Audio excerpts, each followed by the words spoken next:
What's Mason in Portland? Yo, yo, yo, yo, yo, yo, yo. Skakel in the house. Watching the final 2 minutes of the Eagles game.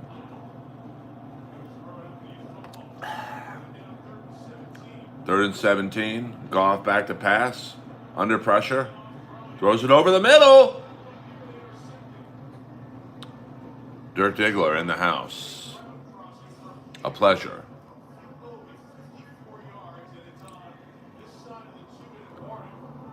There's lots of stuff to talk about tonight. Yeah. I was just watching some Bob Cottle interviews. You know, Kings do win in a squeaker. And I think sorry, I'm just trying to get this straight. 1-0. Good for Forsberg. Get a nice win under his belt. I think the Kings play the Capitals tomorrow.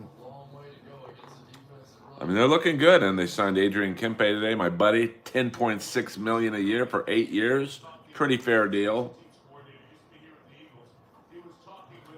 Probably could have gotten him for 10 a couple months ago, but yo, Jeff Daba. So, TB, what's up? We're just watching the Detroit Lions and Eagles. It's a long field goal, man.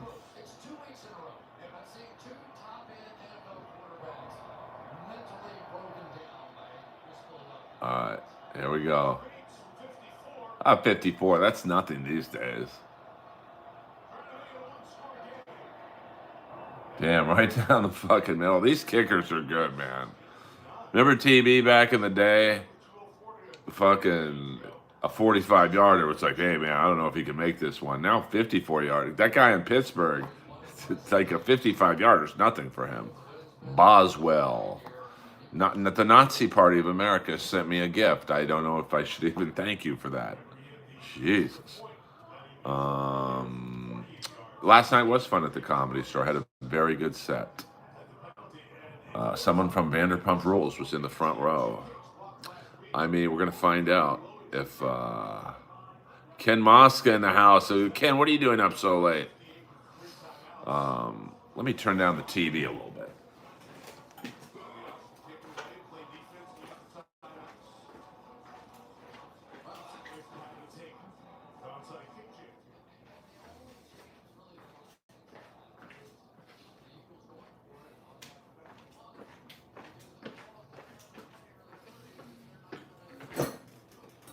I mean, I got to be honest with you.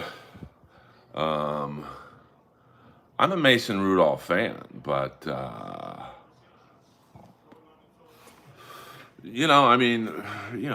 Rogers is 41. He wanted to come back, so the Steeler D looked good today. But the Bengals are a bad team without Burrow. So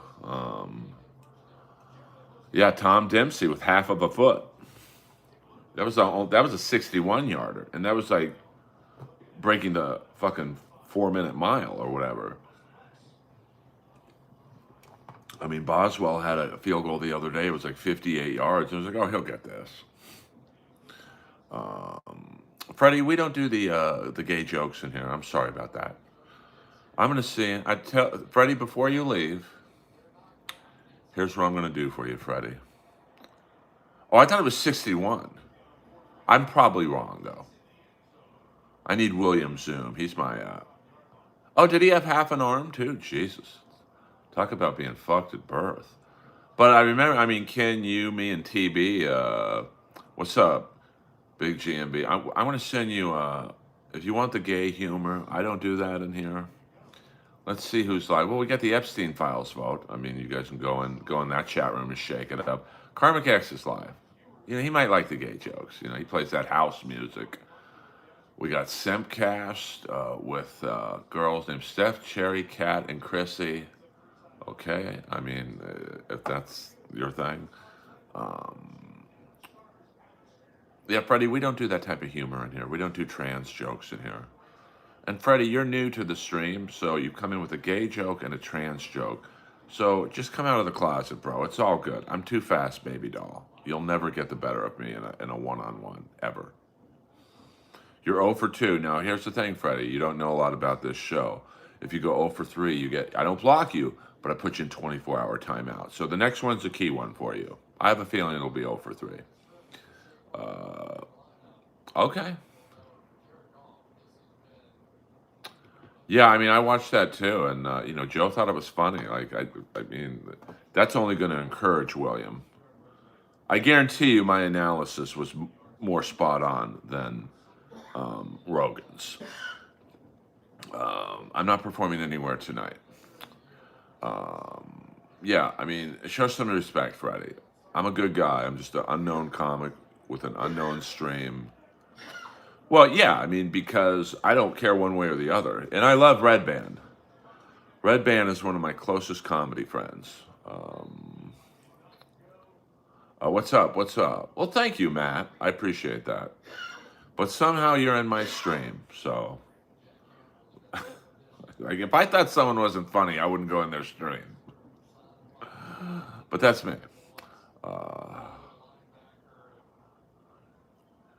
Well, 17 viewer for maybe you're a draw, Freddie. Come on in. Say I don't care.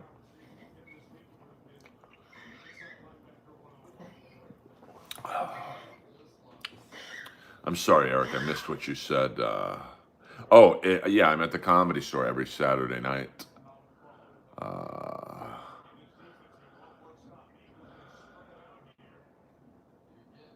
I couldn't disagree anymore with Joe because you see him. I can't disagree anymore with Joe than that. I mean, you see William once, you don't need to see him again, in my opinion. See ya. Thank you very much, Big GMB. Um, like, I mean, he bombed. I mean, that is probably the only thing I forgot to say when I dropped that video of analyzing it.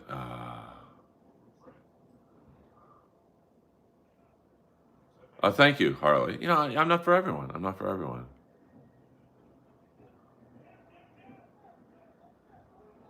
Oh, I couldn't disagree with Joe anymore. Like, I William isn't. A, I, I don't even know how to argue that statement. William was no Brody Stevens. Brody was funny. Like he might be a little weird and do some shtick, but he was funny. William's not funny. He just yells and screams. Like I'm sorry, that's how I feel. And I think the bigger message. I did not see that.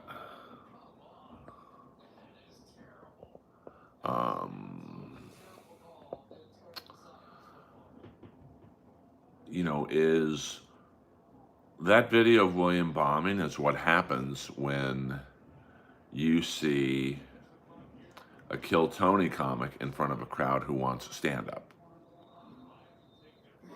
Sorry, man. That was a bad set by a bad comic. And it's just my opinion. And I would say that if I was on Joe's podcast. And I'm sure Red Band went easy too. He's got to work with him tomorrow night.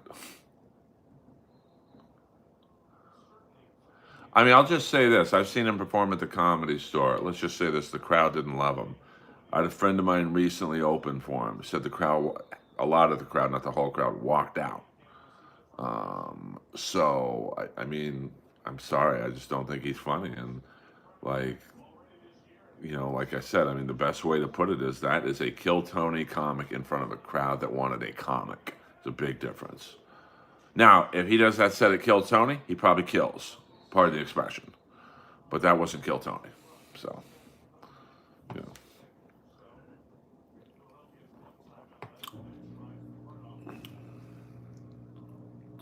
Well, I mean, who am I to sit there and say he's in the long line of work? I'm just analyzing that one video and the few times I've seen him at the Comedy Store.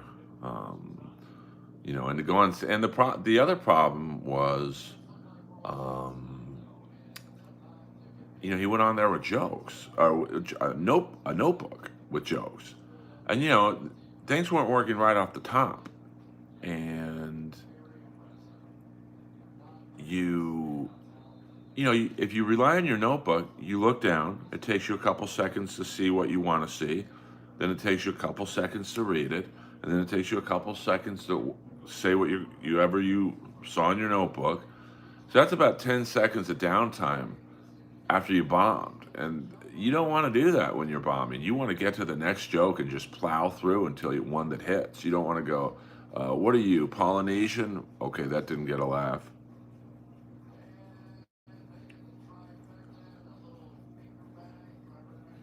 Anyone hear about Aaliyah? Uh, no, it's not his shtick. He literally can't do a set without his notepad. It's not his shtick. Trust me on that one. It's not. Point to a set where he did it without notes. I'm just telling you. I know what I know, baby. And I'm not hating on him. I'm not jealous of him in the least. I would not switch places with him in the least. Um, it's just, he relies on his notebook because he probably has stage fright, which we all do. And, um, the notebook is a crutch, because it's easier to read. It is easier to read. But, yeah, I don't think Campbell should be the offensive coordinator, too, to be honest with you. But, that's just my opinion. But hey, fuck it. If you're in the stream and you think William Montgomery's funny, go support him. Go watch him. Go pay 30, 40 bucks and watch him bomb for an hour. Good on you. Um, I don't tell people how to spend their money. Earl Skakel in the house. I love you all. I am not drunk, Matt. I am straight edge. But to do an hour streaming with not sniping somebody else, it's tough. I need the energy, baby. Yo, yo, yo, yo, yo, yo, yo.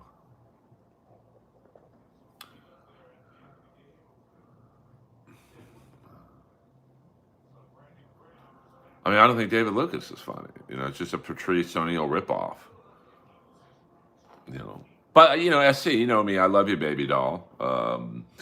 I don't tell people who they think is funny. You know, Earl, can you give me some financial advice? So, I mean, I probably could, to be honest with you. All the people who told me to get into crypto, I'm like, nah. And they all have second jobs now because they bought Ethereum. Land, baby. TB, land is where it's at.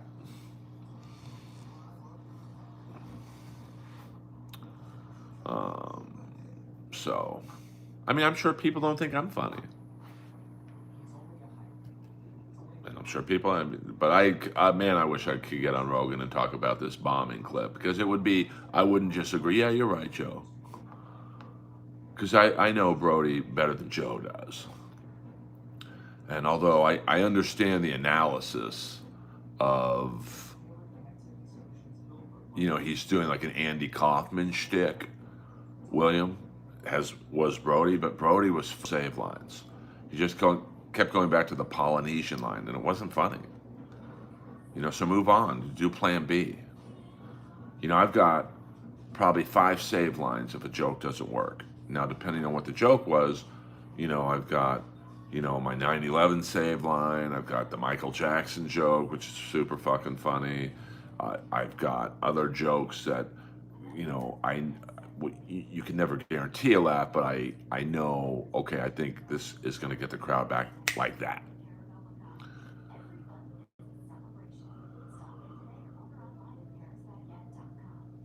I mean, I disagree with you there.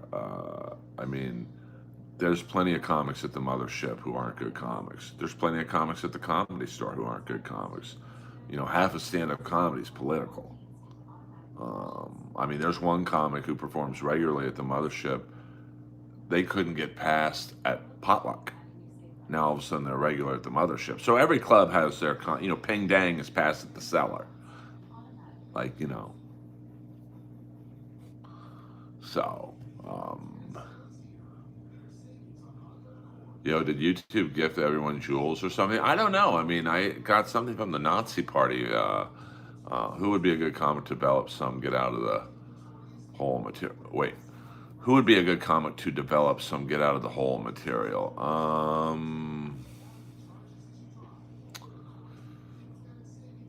I mean, comics who are edgy. Comics who like go for it. You need a save line or two. Because if you do a racial joke, let's say, like I kind of liked David Lucas's joke when he walked half the audience. He's like, he said something about George Floyd. He's like, I just would have shot the motherfucker. To me, that's funny because it's so shocking. But that crowd didn't like it. So he needed to have a save line to go, okay, I'm just kidding. I just would have done this to him or whatever. And, that's why half the crowd walked out. Oh, did you? You wanted financial advice, TV, right? I'm sorry, I didn't see the follow-up to that. Okay, here we go. Smartest thing I learned in LAUSD was a quote by Will Rogers. He said, you can never own too much land, especially in California. Oh, 100%. Thank you, Gummo, dude. I mean, I owned, I own land, I'll just say that. And it's the smartest investment I've ever done because land in a good spot it's awesome. Like if you get a parcel of land in a good area, like freeway access, whether it be an on-ramp, an off-ramp, by cell phone towers. So if a company like Walmart wants to buy that part, or not buy it, but rent the parcel of land from you, they're going to need good cell phone towers nearby because it's an inventory-based business. If you are on the U.S. border, say in Texas, and you own, I don't know, say a CVS or a Rite Aid, where people can go from Mexico to Texas to get their vitamins and their medicines from that particular store. It's a perfect location. I mean, location. So, well, I mean, listen, when I started looking around for a home, my realtor started sending me homes by SoFi Stadium. And this was before it was even built. And her reasoning was, bro, get in on this area now. Because when SoFi Stadium's built and they upgrade the Kia Forum, they're going to go for a clientele change. Let's just say that. And, I just didn't want to live in Inglewood. Every other block's fucking Crip, Blood, $1 Million Loft, Crip, Blood, $1 Million Loft. And I'm not walking around Manchester and Prairie with Lois at night. What's your take on the Kings extending Kempe? I mean, they probably should have done it a little earlier. They would have saved about $600,000. I mean, they got him for 10.6. A couple months ago, they probably would have gotten him for 10. I mean, Kaprizov signs for 17, McDavid for 12.5. So there's no way you could have paid him more than McDavid. I mean, it's a fair deal. I mean, the cap is going up. Kopitar's retiring this year, so that's $11 million you're going to save. Doughty, I mean, he's hurting right now. I think. I mean, who knows the injury, but I don't know what that is, AJ. To be honest with you. I mean, I don't know what that's supposed to mean. Julian Huerta. Store was great last night. Is Doom here? Oh my God, is Doom here? The pressure is on to say something funny. Is the great Doom here? Whoa. EA Sports. It's in the game. Oh, Julian, let's see what you look like. I guarantee you I got a better body than you, and I'm probably 20 years older. Hit the like and subscribe button, bitch. Just kidding, Julian. See, you give me a little shit, I give you a little shit. And you'd fuck Gilly in 2 seconds. You'd probably come in under a minute with Gilly, you son of a bitch. So don't be bad mouthing Gilly.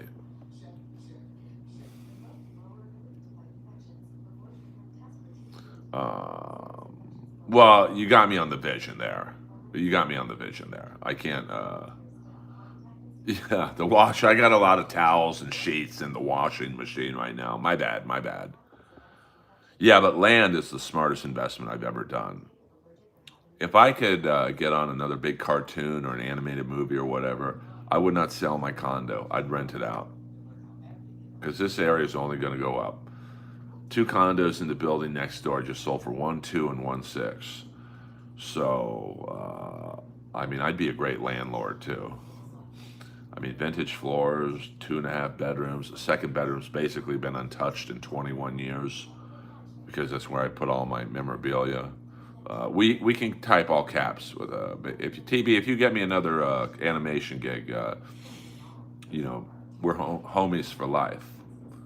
Um, so I mean, Dowdy's, he's getting up there. He's getting more injured, and the guy wants to win. So there's that. Um, all right, Julian, you're starting to bomb now. It might be time to take a knee, smoke some weed, or whatever you do. And it is a townhouse. I mean, it's a condo slash townhouse, 1,600 square feet. Pretty good. I mean, it probably needs new carpets, or at least they should be cleaned. Um, and vintage floors. You won't find these floors anywhere in LA unless it's in a super nice house. Nice balcony, good, decent storage space. Um, I mean, they would. Yeah, I'm just fucking with you, Julian. Well, baby, I need it now, Rockstar. I'm 57. I can't wait a few months, baby. You better crank out that script and AI it. I don't give a fuck. I can play a great creep, by the way. So, yeah, TV land is but land now, 100%. I mean, this building, these are original to the building, so it's 1974. I think this building was built. So, it depends what you want. I mean, I had a manager wanting to buy my unit because he wanted to put his clients in here from New York when they're filming a TV show, or from the UK. Like if Jimmy Carr's filming a movie out here, this place would be perfect for Jimmy to live in for a few months. Now, or they probably wouldn't want my furniture. They would probably, I could get at least 5 grand a month for this. I mean, no, I think the asbestos buildings were late 60s. Got a nice little closet right here. I mean, it's a nice mirrored uh, wall right there, so that it looks bigger than it is. Yeah, 100%, Steve.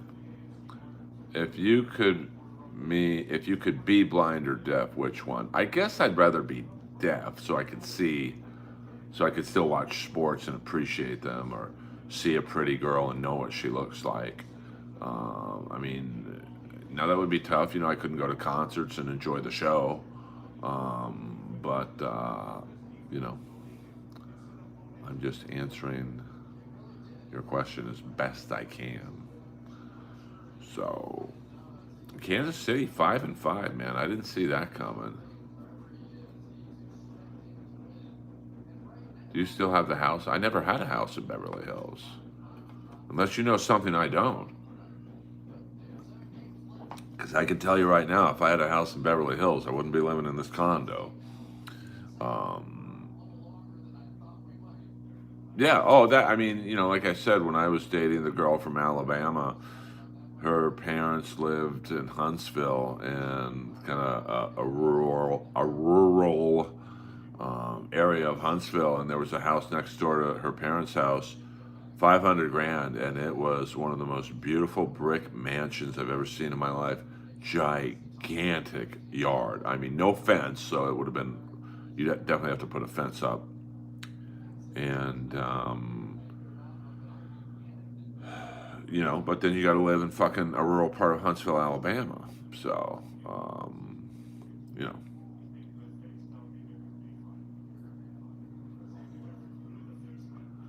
Well, I don't think Sebastian cares about the kid from SNL. Well, Huntsville is actually the smartest city in the U.S. because that's where all the NASA scientists are. I went to high school, Steve, with Stephen Perkins, the drummer from Jane's Addiction. So I wouldn't say we were friends or anything. We weren't, but I did go to high school with him. Yeah, so it's Huntsville's a very smart city. Like, um, so thank you, Lazy. If I was the Incredible Hulk, I'd have more than 33 people in here. What about Leslie Jones versus Tony Hinchcliffe? What about it? I mean, Leslie doesn't like her, or Leslie doesn't like him. He don't like her. So just two people who don't get along. It happens in the world of comedy. Um, my old house in Bel Air. If you look it up, 10500 Roca Place, ROCCA, 100% Freudian slip. Um, I think it sold last for $12 million. Now the weird thing is about that house, since 1988, when my parents sold it, I think for $2 million. It's had like 6 or 7 owners.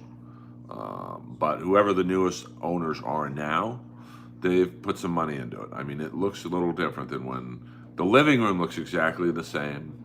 The pool area looks the same, although they added a jacuzzi, like an in-ground jacuzzi. The kitchen looks different, just more updated. The bedroom looks completely different, the master bedroom. There's a home office in there that looks like it might have been the den. Um, well, she already thinks that anyway, Steve, so I don't have to tell her that. Yeah, I've seen the Leslie Jones nude pics. Not, I mean, not, nice tits, I guess. Um, okay, well, you want to look at another nice house. My parents' home in Florida, Sunset Island, number one. That's Sunset Island, number one. 1525 North View Road. I think that home recently sold for about $12 million. The driveway looks the same. The house, they must have gutted the house. Looks like something you'd see in Scarface. A lot of fun memories at that house. Even though the last couple of years of my parents' lives, they were both pretty sick. So that's not a fun memory, but, um,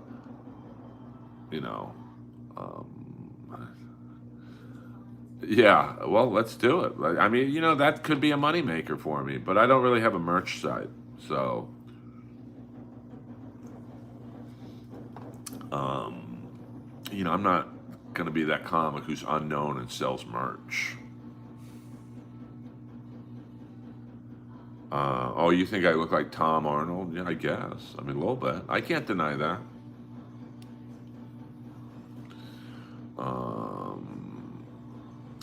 Austin, you're boring me, so I'm going to probably put you in 24-hour timeout. You've said the same fucking thing like 15 times.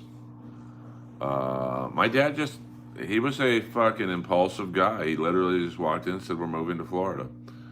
And thank you. He just wasn't being funny. Like, I'll let you guys say whatever you want in here, but, it's just not funny.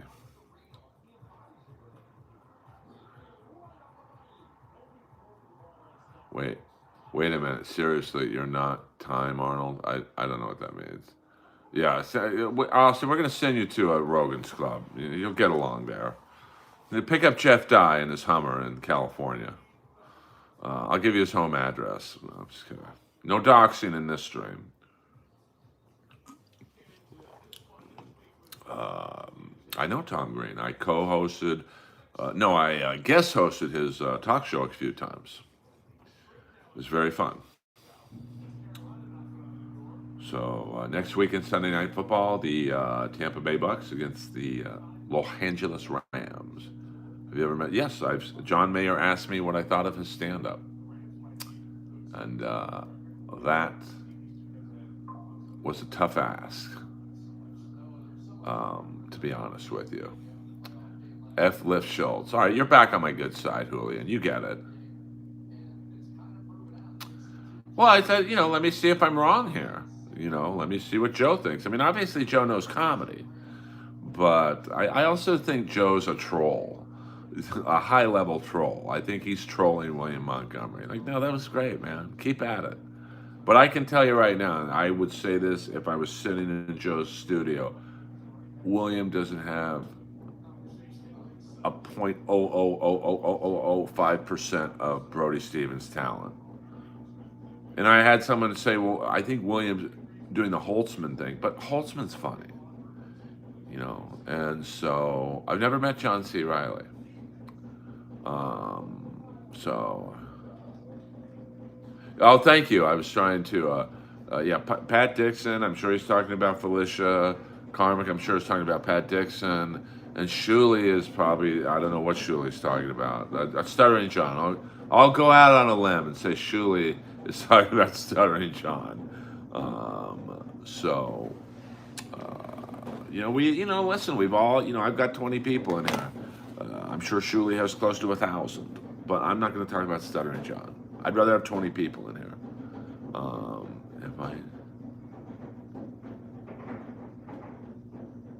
I would not en route. You've lived a good life. Don't worry about it. Because he needs people like William on Kill Tony to make fun of. That's exactly what that is. It's like, why do you think Joe Urell did so well on Roast Battle? Because they needed someone who was handicapped on the show. William's too stupid to realize he's being used, but hey, got him on Netflix. So, he's a character. He's the dumb hillbilly. David Lucas is the fat black guy. They're being used. And when the time comes, they'll be replaced with a younger version of themselves. Trust me on that one. Within the next year or so, there will be a younger William Montgomery on the show. Would you do an interview with Shmuel Buckman? I mean, I know who he is. I don't know much about him. You know, uh, but like he's a Dabbleverse guy, so I don't really want to talk about the Dabbleverse. We talk about it in here. It's kind of fun and whatnot, but yeah, I was doing an interview with Shmuel Buckman. I mean, I thought John C. Riley killed it in Boogie Nights. What do you bench? F. Shmuel. I don't know. I mean, see, I don't know enough about him to be like, yeah, fuck that guy. Uh,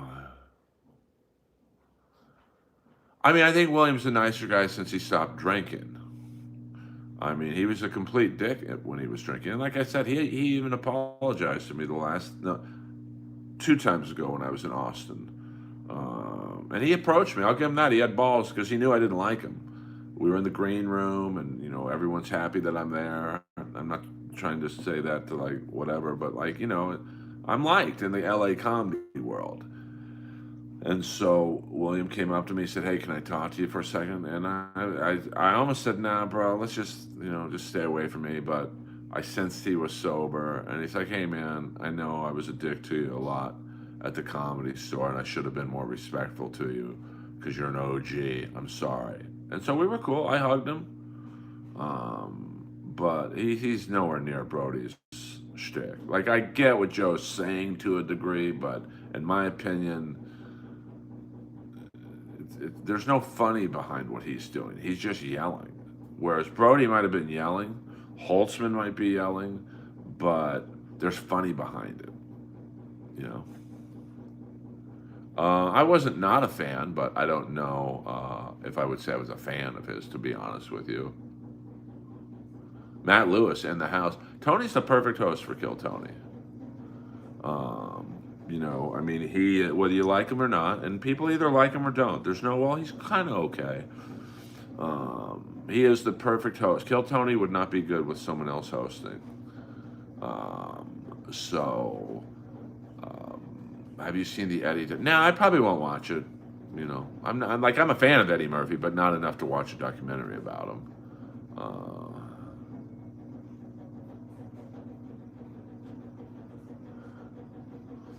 Well, I mean, they probably should have held on to the house. Like, if my Not that my dad wasn't smart. He was a brilliant businessman in many ways. What he should have done is kept the house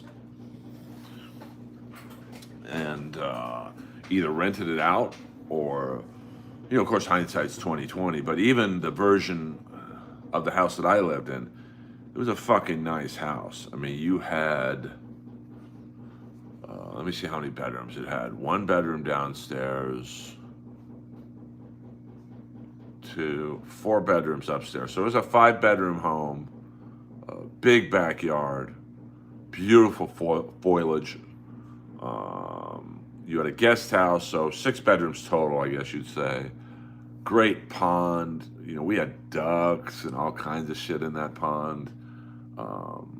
Electric fence surrounding the property, so almost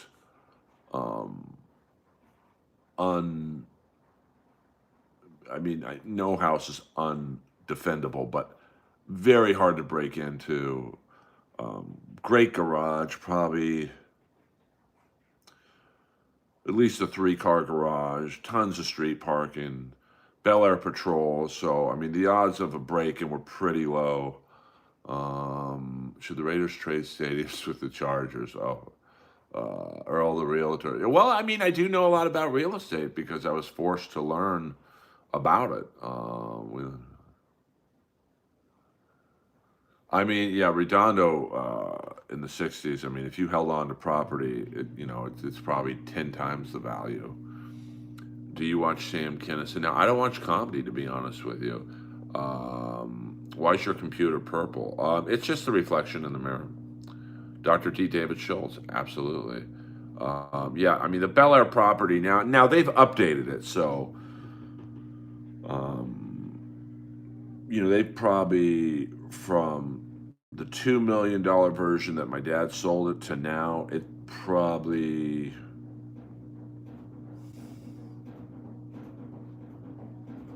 I would say anywhere from $3 to $5 million in upgrades over the years. The pool's been upgraded with a in-ground jacuzzi. The garage has been updated. The kitchen's absolutely been updated. They never knocked it down to the studs, but I think each owner baby steps. So, hey, almost you must be pumped about Kempe. Yeah, listen, Ken Holland's done a great job so far. It's not amazing. It's amazing. Well, I'm a businessman.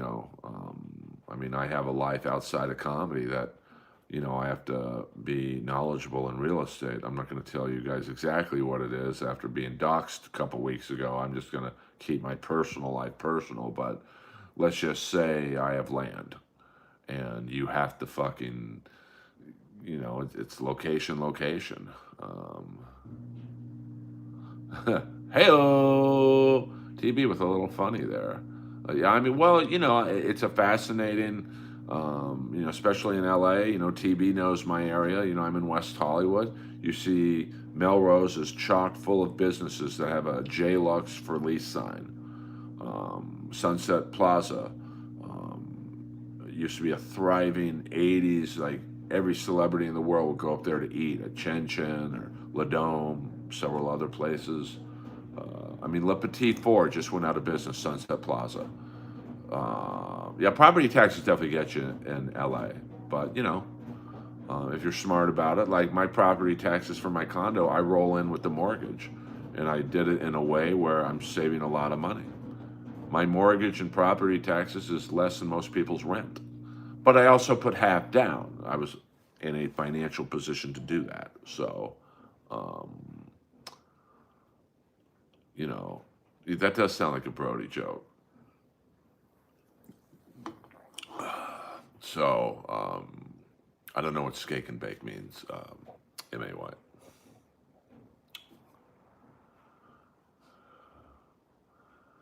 We don't do that kind of humor in here. East Boston, I don't have a husband.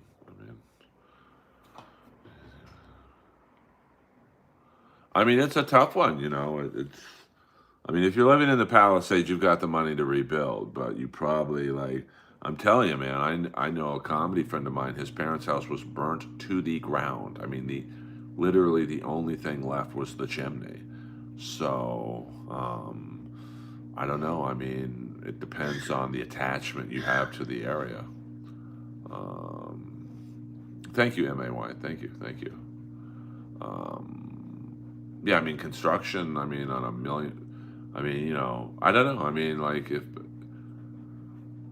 in the Bel Air fire, my dad was a maniac. He was literally on the roof with a garden hose, and he was not going to let our house burn down. And then it was as bad as the Palisades fire.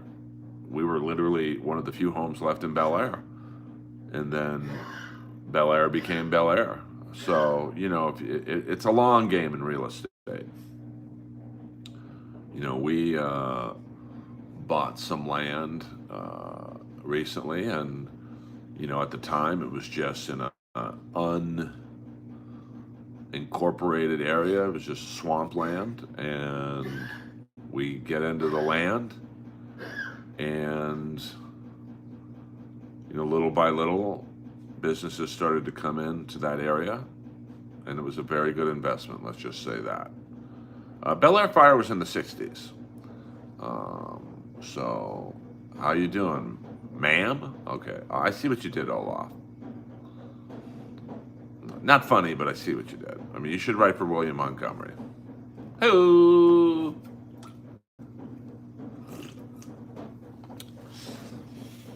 So, welcome to the stream, Olaf. Hit the like and subscribe button. Sunday Night Live in the house.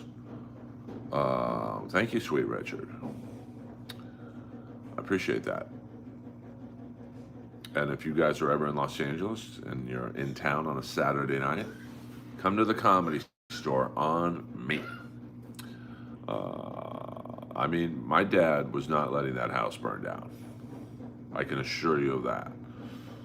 And the cops, firemen, I mean, I wasn't born yet, but from what I was told, they were like, hey, you got to get out of here, bro. And my dad was like, uh-uh.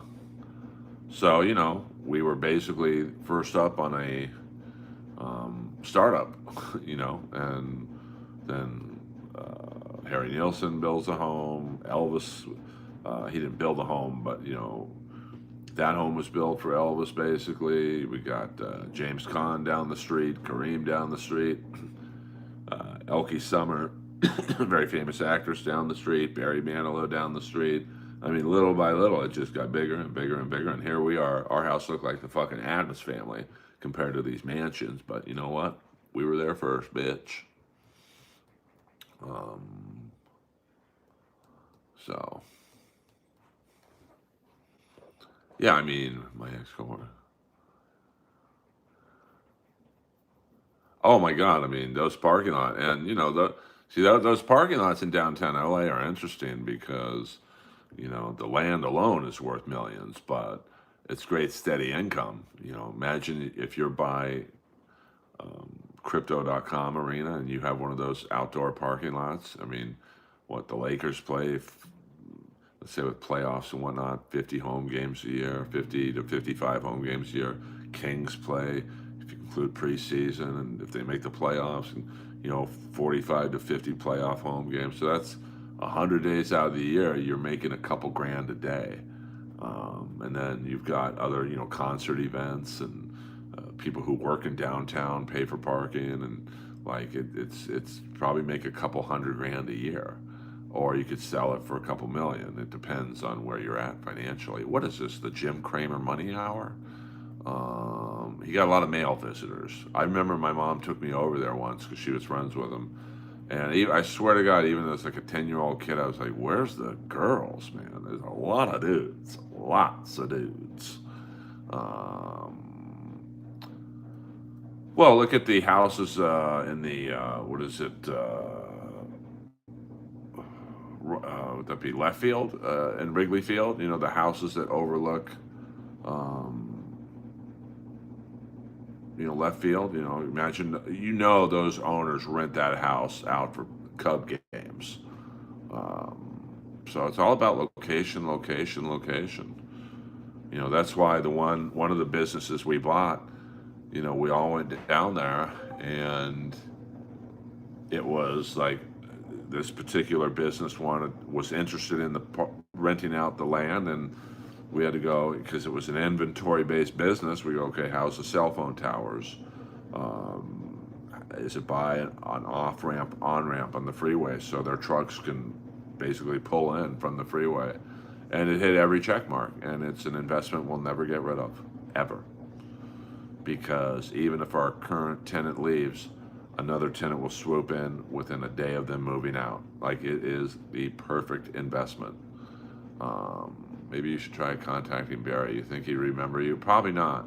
Maybe if I let him fuck me. Hey now, ACDC, yo yo yo yo yo yo. Greg Vaughn, what you got back there? Character models? Hey, no, I got laundry. I'm doing a lot of laundry right now. Laundry actually puts me in a good mood. So, yeah, real estate TV is, I mean, anyone in the stream right now, it's just, you can't. I mean, the mothership is a great location. I mean, it's literally in the prime location of 6th Street. Hundreds of people walk by it every day. Now, you don't have to advertise. Everyone's in, anyone in Austin is walking on 6th Street at least a few times a week. So you just see the mothership sign. You just go in because you see the sign so fucking much. The Laugh Factory is popular because that's on the corner, what is it, Sunset and Laurel. Now, the Improv is not in the best location because it's kind of in a dead area of Melrose. But even that, you still get like tons of traffic going by. So it's really, I mean, Equinox in West Hollywood, it's a great location, prime Sunset. I mean, Comedy Store is really an amazing location. I mean, that's prime Sunset. I mean, Sunset in between Crescent Heights and La Cienega, you're talking probably 500,000 cars a day drive by the Comedy Store. You don't even have to advertise. Michael, I only say that for $5. So don't be a cheap bastard. I've done a 48-minute stream for free. You want me to say that? I'll even custom one for you, but you got to pay me, baby.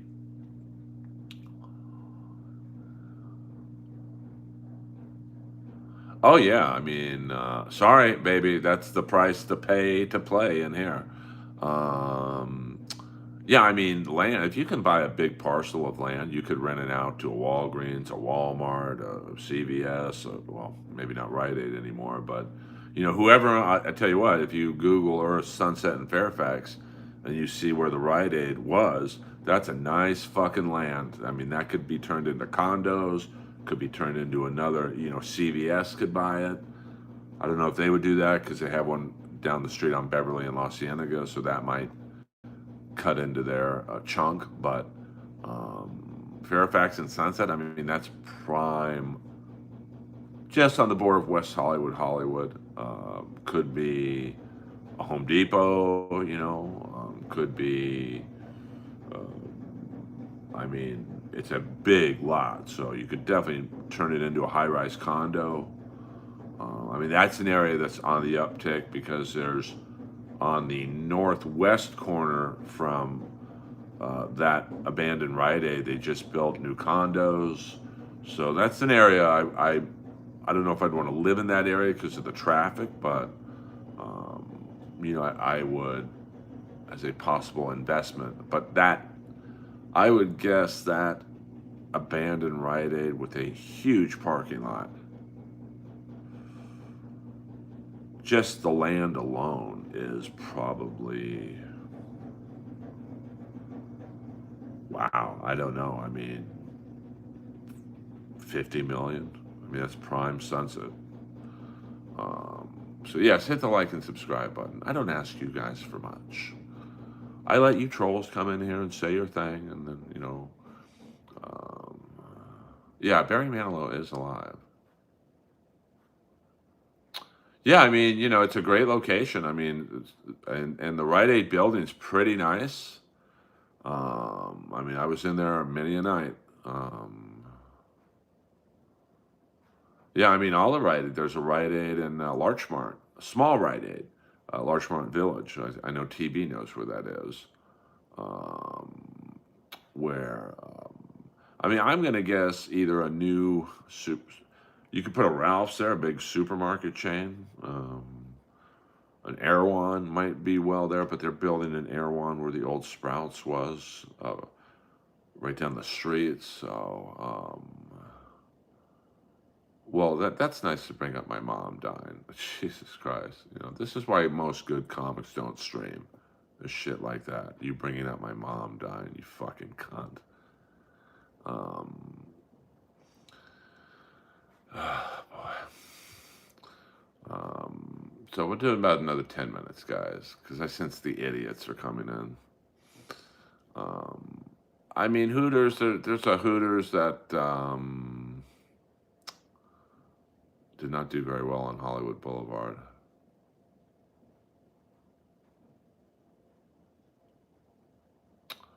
I would say the most expensive real estate in the world. I mean, yeah, I mean, Dodger Stadium's definitely like that's a nice area. But I would say probably, I mean, Beverly Hills, where Roxbury Park is. I mean, I don't know how much that park is used anymore, but that's a nice fucking chunk of land. Um, I would say where Beverly Hills High is because there's oil fields underneath the football field. I mean, Beverly Hills High probably isn't going anywhere, but like, man, if a billionaire came in, they could move Beverly High somewhere. Um, well, I mean, that's just the way it is. I mean, I know it's the internet and it's the troll, but you know what? I'm going to pat myself on the back for once. I let you fucking ghouls in the chat say whatever you want.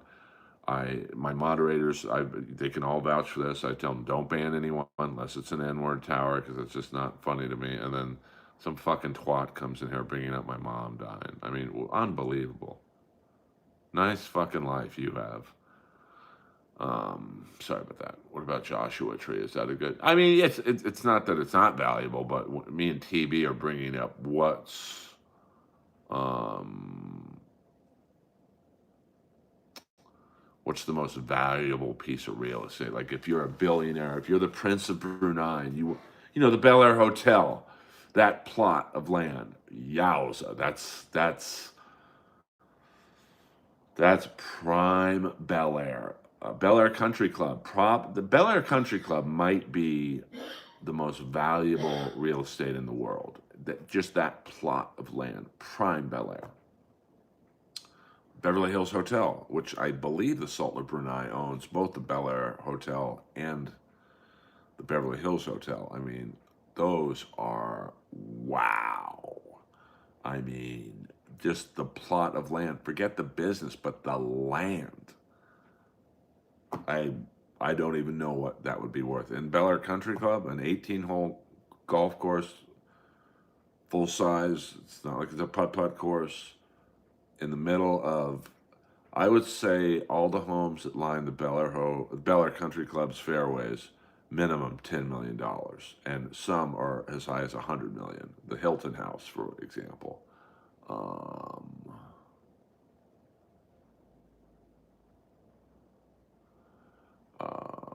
well, I might stream again in a few hours, get that yonder bump. So we got 5 more minutes, guys, and then maybe I'll stream in a few hours, get the yonder bump, baby. Um, yeah, I mean, I'm trying to think, but then just like that Rite Aid land. I mean, that's just. I mean, TB, you know where Fairfax and Sunset is, and I'm sure you've been in that Rite Aid. Wow. I mean, that is just. I mean, that's just the land alone, not the building at all. That's got to be $50 to $100 million, I would guess, that area of Sunset. Um, I mean, and the Comedy Store's probably been offered. I mean, the Comedy Store land, you can't be in a better position on Sunset. Um, um, oh, Matthew, you can do better than that. Put your picture up in the stream. Let's see what you look like, baby doll. Um, Yeah, I mean, San Bernardino's got a lot of unincorporated properties, you know. I mean, where I saw Kiss play on the Revenge tour was in San Bernardino at some pavilion. It was just a big fucking pavilion, no seats. Um, you know, look at where Irvine Meadows used to be, and that's now condos. I mean, I'm sure that was a pricey purchase. Um, well, yeah, that's another type of real estate, though. Um, I mean, there's some. I mean, the Walgreens on was it Robertson and Pico? It used to be a Miller's Outpost. I'm sure TB will remember that one. I used to go to Miller's Outpost all the time, but you know that's a nice fucking, you know, Robertson and Pico. But I mean, I'm not saying it's like in comparison to where Bel Air Country Club is, but you know that was probably an expensive purchase. At the casino, just a guy. What year was Revenge? I want to say I just started dating my Asian girlfriend, and I think that concert was maybe June of '92. So, I mean, the land of this condo. I wouldn't be surprised if a developer made us an offer. You know, every homeowner got say 1.3, and he could tear this building down to the studs, rebuild it to be some super modern condo. You know, I wouldn't be surprised. Now I might not be here when that happens. Of course, I'll move and that'll happen. But um, yeah, yeah. But you remember that one Miller's Outpost TV on Pico and Robertson? No, yeah. Eric Singer was the drummer for that show. That's also the same year I saw Kiss play at the Troubadour, and I think it was maybe Eric Singer's first concert with Kiss. Um, Now Eric Singer had played with Paul Stanley's solo band, I think in '89, but like with Kiss, I believe the Troubadour show was his debut show. Um, but you know that land in San Bernardino was probably a nice nut for someone to sell. But I think it's still I think they call it the San Bernardino Pavilion or something. Um, and it's just wild to me that Irvine Meadows, which turned into Verizon Amphitheater, I mean, so many shows I saw there, from Kiss to Iron Maiden to Cheap Trick to Billy Idol opening up for Morrissey, um, to Aerosmith and Jackal. I mean, hundreds of concerts I went to there. And it's now condos. So some landman saw that and said, fuck it. I'm going to buy this concert stadium and turn it into high end condos. So, I mean, Blockbuster Pavilion, yeah, that's a fucking huge, that's where the US Festival was. That's a giant. Now, I don't know what business would want to be in that area. I mean, it's not, it's just I guess a super Walmart or something. Maybe probably a couple super Walmarts could fit that. Um, yeah, I mean, Sierra Towers, I know where that is. I know exactly where that is. It's on Alta Loma.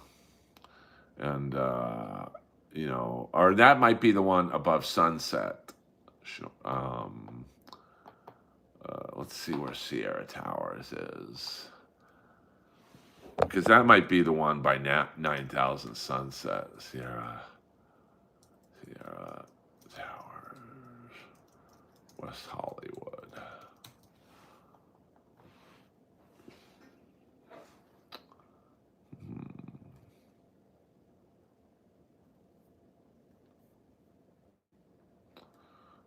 Can you give me an address of Sierra Towers? My internet's not, it's a little wonky right now.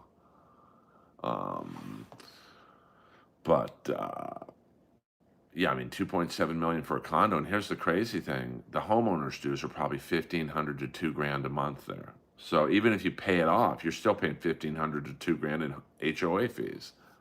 So I'd rather have a home. Captain Cakes in um, 100 something. Thank you, Captain Cake. Um, Rose Bowl property and the golf course around it is worth a shit. Yeah, I mean, when you're talking football stadiums and the surrounding part, the Greek Theater is probably a nice fucking piece of land to own. I mean, I would judge that if Jeff wasn't there, but why would I do that? It's literally making a Jeff show better, and I'm not getting paid. So, um, UCLA is looking to play at SoFi. Yeah, I mean that's okay. 9255. Thank you, Snuffles TV. That is the building. It's a very famous building. It's where Axl Rose lived.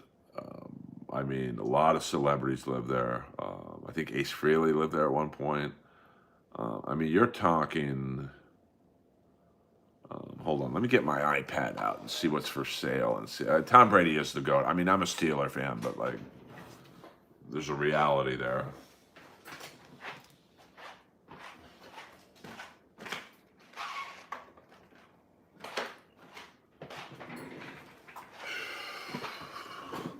Let's see. Thank you, Snuffles, for doing that. 9255 West Doheny Road.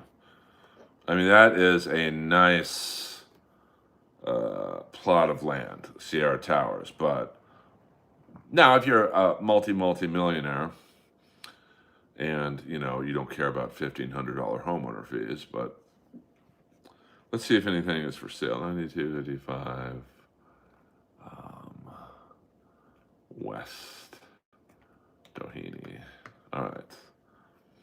Sierra Towers. Zillow. Let's see. Let's go to Zillow.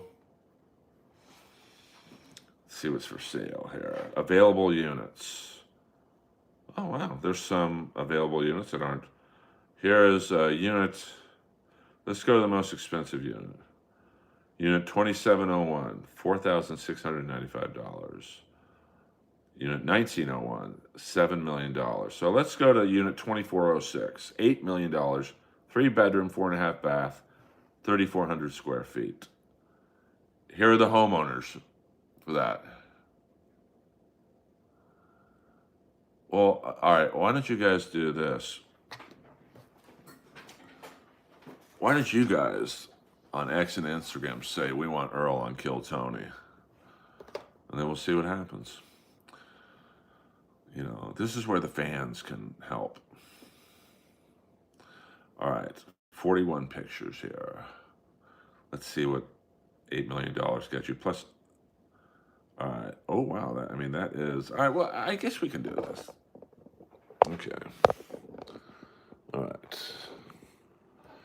So this is the view you'd be getting.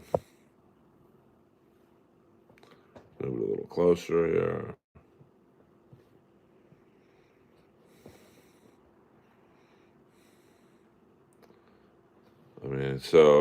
Obviously, the carpet's not for me, but, for $8 million, I'm not going to touch a fucking thing in this place. All right. It's a big space, that's for sure. That is a fat view. Yeah, I'm not impressed so far. For $8 million, I'd rather have a home. Decent kitchen. Not great, though. It's not like I see this kitchen and go, oh my fucking God. Kind of a generic looking kitchen to be. I got to be honest with you. So far for $8 million, I'm unimpressed. The view is what the selling point is. I really don't like the floor.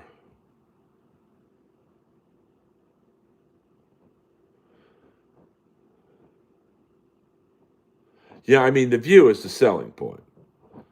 So far it's just like a box. Now here's the closet. Decent closet.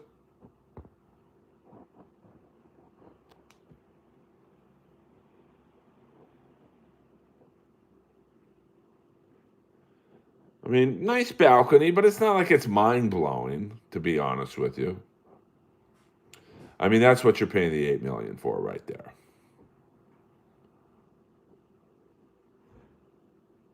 But you notice they're not really showing you the rooms. Now we're on picture 25 of 41. They're showing you the view. So that tells me that right there, this room or this condo needs work. And I'm sorry, I'm not paying $8 million and then putting work into the fucking home. Yeah, I mean, view. All right, there's a view of the pool. Not one view of the bedroom. So I'm going to guess the bedroom's in shitty condition. Like, do we really, an $8 million home and you're showing me a picture of the fucking pool chairs? The fuck out of here. Small pool. So, not, it ain't for me. Okay, here's a view of the side couch on the pool instead of showing you the bedroom. That's not a good sign. These last 11 pictures better be great. I mean, all right, decent gym. Nothing great, but, it's a decent gym. But for 8 million, I don't think so. Decent gym. I mean, I'd much rather have an $8 million home. Here's the bathroom. 34th picture, they start showing you the house. Not a great sign. No, it's not under contract. So, I mean, okay, bathroom. Now, they don't specify if this is in the home or this is the steam room by where the gym is. All right, that's a shitty picture. That doesn't really do anything for me. So we're 37 pictures into this home. They have not showed you the bedroom. Not a great sign. Here's a secondary bathroom, you could tell. Decent shower, not great. So not one picture of the bedroom. So that, and you're paying, hold on here, almost $7,000 a month in HOA. Yes, towards Earl's $9 million home.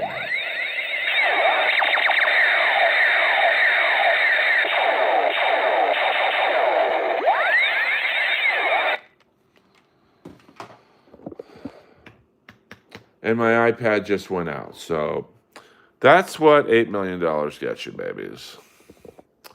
So maybe this should be a new feature of the stream. We'll just go Zillow sniping. Articulate John, thank you very much for the gift. So, like me, if I had 8 million to burn and I was looking, I would get, like, I think Hi-Fi Protege just said, by the way, shout out to Hi-Fi Protege. If you guys need clips, there's no one better in the business. If I had $8 million and I would buy a $5 million home, I'd put $1 million into the market and then buy a couple nice cars and, put $1 million somewhere, maybe $2 million into the market. So no, the HOA does not. Well, they do the landscaping outside of the property, but in terms of if you had any landscaping like in your home, no. So $7,000 a month, and so you are paying $84,000 a year in HOA fees. Yeah, I mean Malibu Colony. That you're talking big money there. So, but like in some ways, whoever was selling that $8 million home was very smart because I would say out of the 41 pictures, 17 of the pictures were of the view. I mean, that's what you're paying the $8 million for. So the type of client that would buy that home, probably someone who's single, stockbroker, junk bond, realtor, doesn't have a family. I mean, that would not be a great environment to raise a kid in. But, I don't think, I mean, I would be very sorry for the realtor who tried to sell me that home. Because I'd be like, I'll give you 5. So, last time I went into the Viper room, when I hosted the Vagos charity event, maybe about a month ago. Yeah, AC/DC. You don't need 8 million for that, baby. Trust me, I'm a very generous tipper. I give them more than the tip. Lois needs, well, Lois, I mean, listen, you guys are going to have to super chat me a lot to get Lois to live in a barn, because a barn in LA is about, 5 million. I looked at a house on right across from Fairfax High. It was a $4.5 million farmhouse. Very nice though, but I did not. I mean, I couldn't have afforded it anyway. But even if I could have, not a great neighborhood. There was a drug den that was masking as a clothing store. So, Jax Cab, are you roasting me, you son of a bitch? So, you guys know what your assignment is. I'm going to end the stream now. And I might stream in a few hours, try and get the Yonder Wizard bump. It's just how the game is played, baby. So, there's not an iPad charger nearby. It's, I'd have to go into the kitchen and all that stuff. So, maybe at some point in every stream, we'll look up Zillow. We can look at my, I'm trying to get the Wi-Fi on my iMac.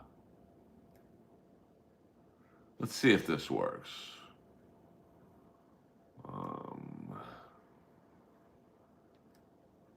So, I'm low budget here. Okay. All right, let's go. I got my iMac fired up. Let's put in my parents' old home in Bel Air. Well, actually, let's stick with the Sierra Towers. So we looked at the highest priced building in Sierra Towers.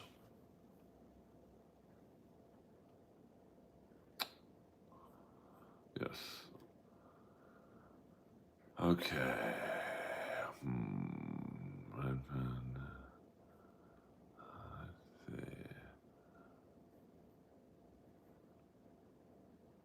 92.55. So let's get that as a 32. Okay, let's see what this.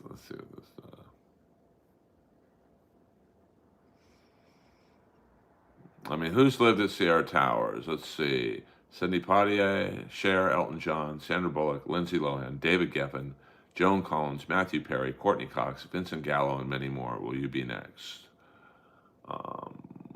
Okay, let's look at Condo 1006. Now, this is an article, so I don't know what we'll see here, but let's look at so here's, I mean, that looks a lot nicer than the $8 million home, so. See, you can tell this condo's in better shape than the $8 million home because they're showing you the actual fucking rooms. Now, that kitchen looks a lot better. There's a picture of the bedroom. I mean, it doesn't look that nice, but, So, view. There, of course, we got to get a couple of views. Nice closets. I mean, okay bathroom. I mean, we've seen the pool. We've seen the gym. So this is a steam room that wasn't part of the $8 million condo, so it's just part of the gym, I guess. So,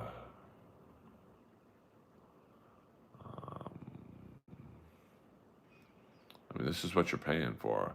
So it doesn't say, okay, listing. Let's see if it gives a price. Yeah, I mean, you could clearly tell this condo has been updated. So it doesn't give, oh, here we go. So the unit we just looked at is 3,450,000. Oh, so it's only a one bedroom. So built in 1965, 1,600 square feet. So it's got the square footage of my home, because I think I'm about 1,600 square feet. So, I mean, that's about it. We'll go 5 more minutes, guys. We'll just go a few more minutes. I got to look up some business right now. Get your last minute trolls in.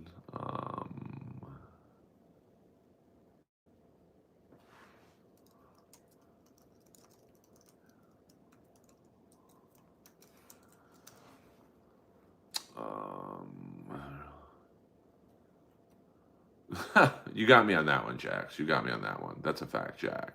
No, no, we're just looking at what $8 million gets you. So, last minute troll. What up, Ace? I'm in Los Angeles, California, and that's the only thing I'm saying. Thank you very much. California is nuts. I mean, that home in Huntsville, Alabama was a mansion, $500,000. $8 million gets you a shitty condo with a great view. I mean, that's real estate in a fucking nutshell. Now let's go. Let's one more time. We'll kill a few more minutes here. Let's look at my parents' house in Bel Air, 10500 Roca Place. Okay.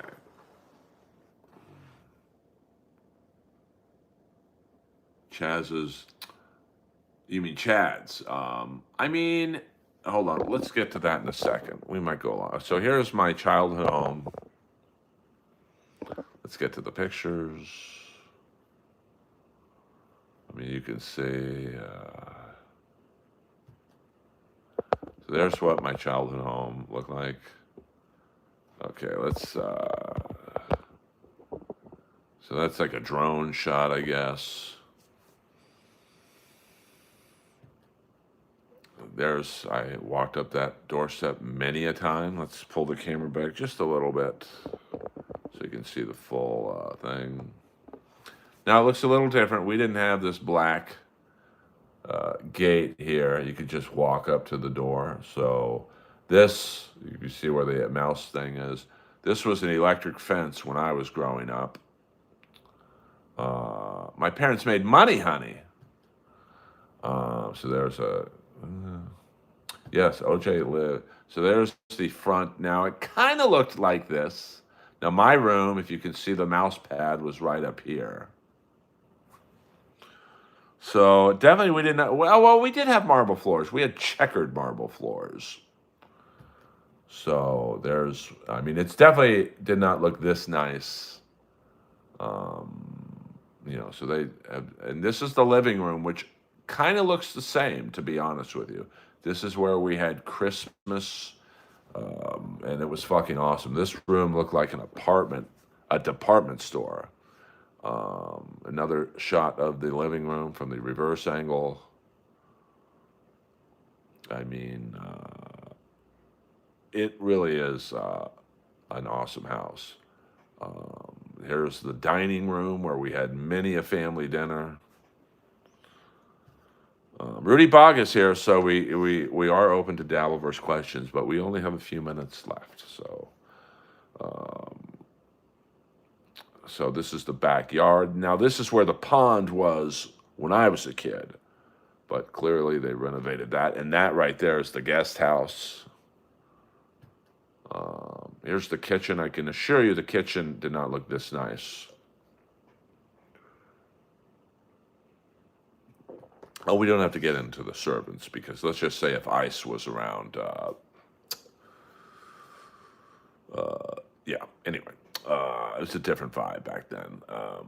Big Black in the house. So Dabbleverse questions are on the table. Big Black, we're just looking at my childhood home on Zillow. So this is, I believe, the pool table room. Now here's what was the den, but looks like they've turned this into maybe a home office. That's a nice desk. Yeah, this is the den right here. And there's the stairs. It's all good, Jack's Cab. I don't give a fuck. I mean, we had so many fish tanks. Now here's the master bedroom. This was my dad's room, basically. So they definitely remodeled this. I would say in this case, the headboard was facing where the windows were, and the bed was looking this way.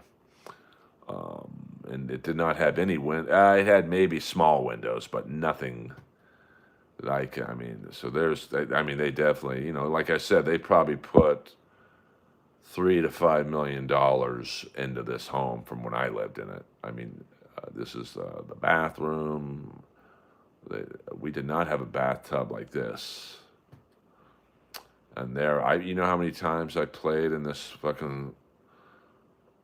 Me and my brothers would play tackle football in this thing right here. So this kind of looks the same. This area kind of looks the same, to be honest with you.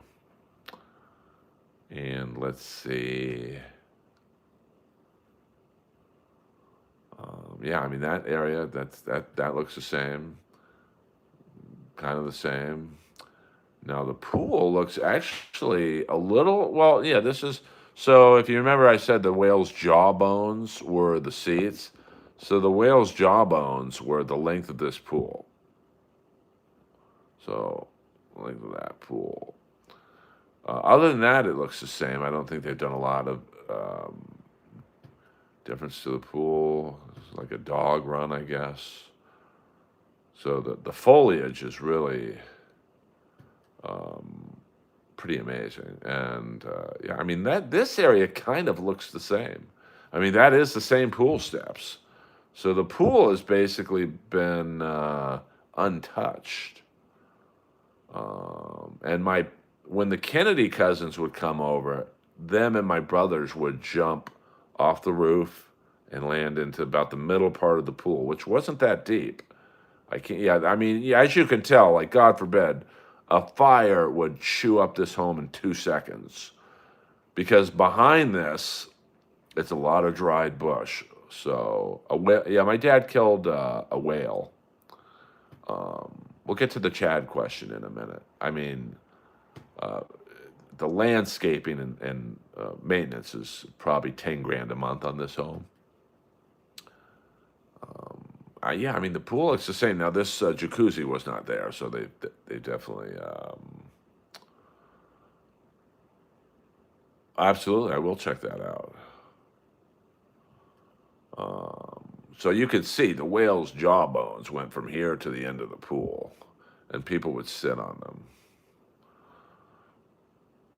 Not that I know of. So here's you get the drone shot. I mean, in today's money, I think it's a $12 million home. Okay, so there we go. Now let's see how much. Let's see what it last sold for. I mean, it's not on the market. Let's go back to the listing. Estimated market value, $10 million. I believe it's sold for 12, but you know, it's a tough market right now. Now, next time we'll go over my parents' house in South Florida. All right, so since Big Black is here and we've got Dabbleverse questions in the house, you asked me, Big Black, what do I think of the Chad and Mersh drama? I mean, let me get the question. I'm just going back. Quadfather, Earl came from Baller. I mean, my dad was a weird guy, you know. Yeah, we were not relying on SNAP benefits. That's a fact, Jack. I'm trying to find Big Black's question out of respect. I did not eat a lot of Mexican food growing up, but it really was kind of like the Beverly Hillbillies. I didn't do a lot of finger banging back then, but Big Black, who did you have in Chad's death pool? All right, so I'm getting close to the question. Earl had his own personal nanny. I did. I believe someone asked, I'm pretty sure it was Big Black, what do I think of the Chad and Mersh feud? I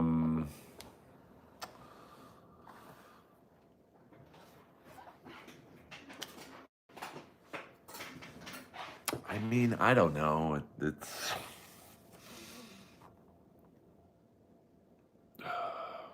I mean, who's a funnier comic? I don't know Mersh's background in comedy. I know he said he's opened up for Stanhope a few times, but I don't know if that's a great credit because I mean Stanhope uses, he uses homeless comics. I'm not.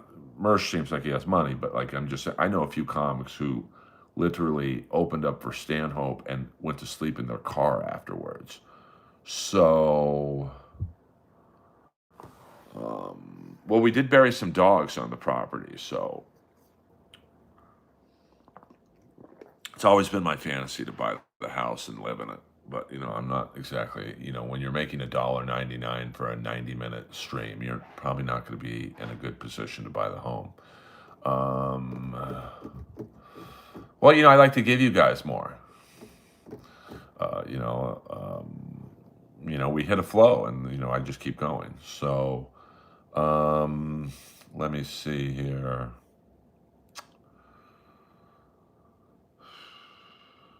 I mean, I mean, I don't know. I mean, they're probably never going to get together and do a stand-up battle, if you will, at a comedy club. No comedy club owner Chad at least opens for like Godfrey and Swartzen and Florentine. So he's known as a good feature act to these club owners. No comedy club owner that I know of would go. If Chad goes to them and says, "Hey, I have my friend. We want to do a stand-up uh, battle, if you will, like not a roast battle, but a stand-up battle." The first question that comedy club owner is going to say is, "What credits does your friend have? I want to look him up." Now, maybe Mersh has a stand-up reel. I mean, I don't know much about him, so. No, there's no servants buried on the property, just 3 dogs. Um, so Chad would have to do this stand-up battle either at a Hackamania type event, whatever they do in Atlantic City, the DabbleCon stuff. Um, I am in Benchwarmers, baby doll. Um, so I don't know. In terms of the feud, it's going to die out. Like, it's a storyline with no ending. And, have a stand-up battle. It would be great. And they'd probably be friends after the stand-up battle. I'm not a fan of the Zoom roast battles. What was the real question, baby doll? I mean, we got Big Black in here. I mean, Dabbleverse questions take precedence when Big Black is in here. And he asked me a question about Mersh and Chad. Um, I don't know. I mean, I was watching some stream today where that Tommy Jordan dude is challenging Panhandler to a fight or something. So, if Chad and Mersh want to stay on top of the headlines, they better start. Now, Chad might have an in at like some B room in Tampa or Clearwater where the owner, yeah, fuck it, let's just get some people in here. So that's a lot of money, TB. Show me the money, honey, so I can buy the Hummingbird Ranch. Yes, RFK is my first question. I don't really like Megadeth, so I'll be honest with you, I didn't listen to it.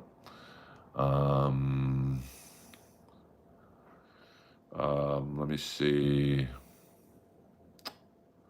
What else? Yeah, so in terms of Chad and Mersh, I mean, it's either do it or don't do it.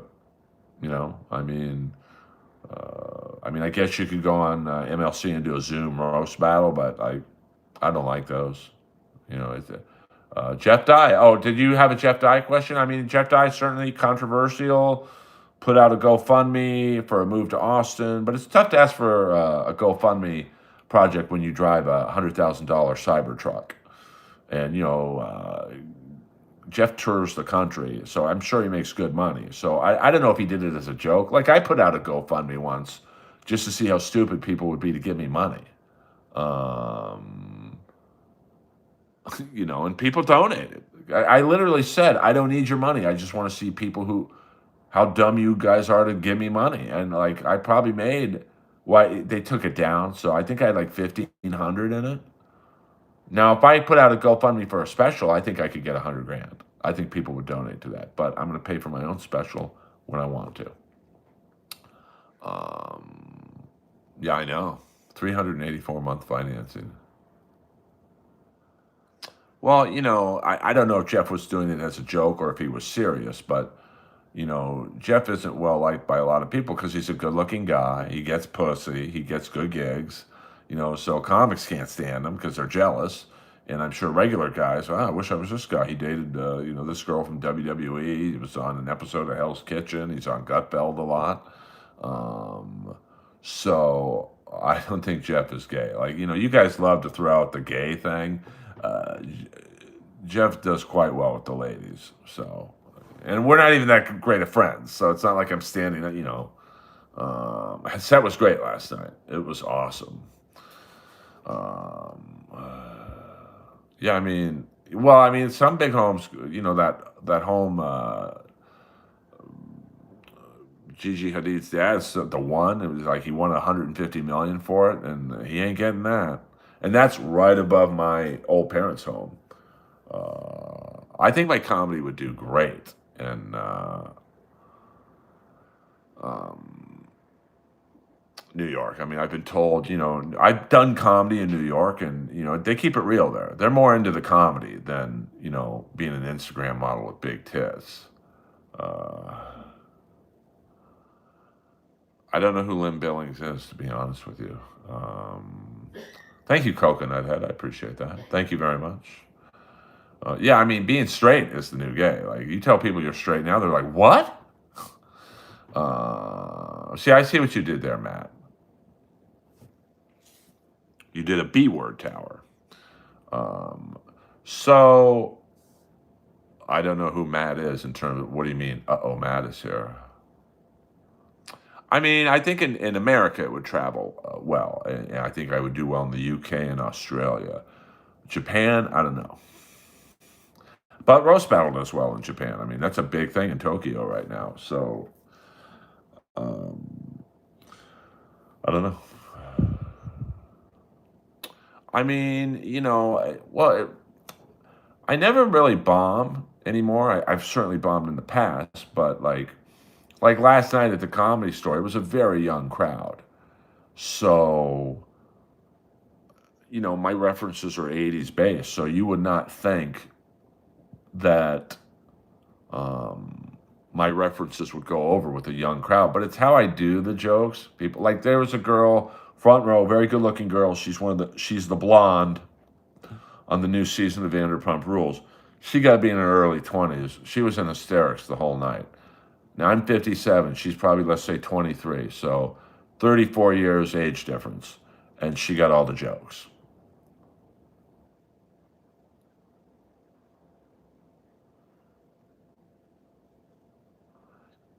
Well, I'm not funny. Well, don't let that stop you. Yeah, I mean, he took a swing, Jeff. But Jeff doesn't care. He's going to get the same gigs he was going to get this week that he did last week. So, it was a grift that was worth the shot, in my opinion. Um, you know, so in terms of Big Black, I hope I answered your question on Chad and Mersh. I mean, Mersh seems to be the new flavor of the month in the Dabbleverse, and uh, I enjoy listening to him. I love that fucking monotone voice of his. He's got a little competition with Tommy Jordan now, kind of trying to be the new blood in the Dabbleverse. So I mean, I bought jokes in the beginning, but I mean, comics by Chris Rock buys jokes. Chris Rock has writers. My friend, I won't say his name, but he's one of his main writers. So, um, 100. Well, I'm not a Kennedy. I'm a Skakel. Um, so everyone buys jokes, though.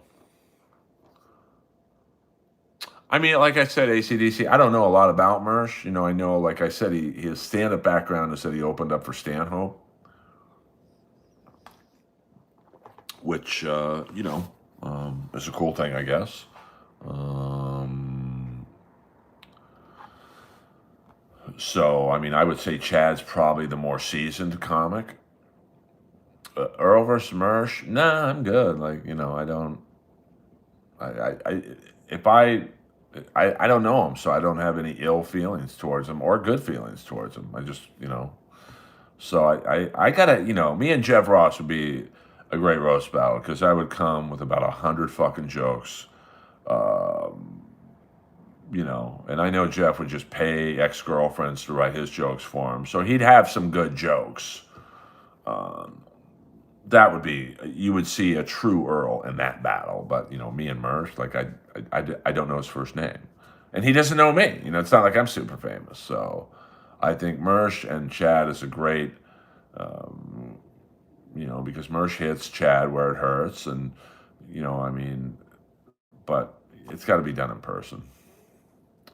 Did you ever see Let Me at the Rainbow? I mean, 1,000 times. Um, Do you have any advice for fellow content creators? Just good shit. Be consistent. Be funny. and you'll find your audience. Would you bring up? Well, I don't want to get sued. Everything with Jeff has been alleged, so I would not say, "Hey, you are a." I mean, one of the jokes I wrote for the Adam Egget roast at the Comedy Store, and this is a joke Jeff was afraid of. I said Jeff Ross does more grooming than supercuts. That's a funny joke. It's not like the greatest joke, but it's a pretty funny joke. And bingo. Well, it depends who you're selling. It depends who you're writing it for. Um, yeah, I mean, it didn't look good last night with Chad doing the mute thing against Mersh. I mean, I saw it last night. I don't know if it was last night. So, um, I mean, they both live in Florida. I don't know anything about that Boca Black Box Theater. I don't know if that's a comedy club or it's just a room that has comedy. But I'm telling you, no comedy club owner is going to let Mersh on stage without knowing who he is. You'd have to do a roast battle. You'd have to do a roast battle night, and then they could do it. Because if I'm a comedy club owner and Chad comes to me, hey, I want to do this joke battle with this guy. He's an internet guy. He has his own stream. It's popular. I'd be like, has he ever done stand-up before? No. Well, he's not getting on my stage. Or he's done it a little bit. This is a comedy club. This is a business. So, you know. All right, guys, we'll go to the 100-minute mark, and then I will finally end the stream. So get your last-minute Dabbleverse questions in the house. And then we will, being funny and writing new material must be painfully difficult. It is. Would you battle David Lucas for 10? No, I mean, I've got nothing to gain by battling David Lucas. I don't need the money, first of all. Now, listen, I love 10 grand, don't get me wrong.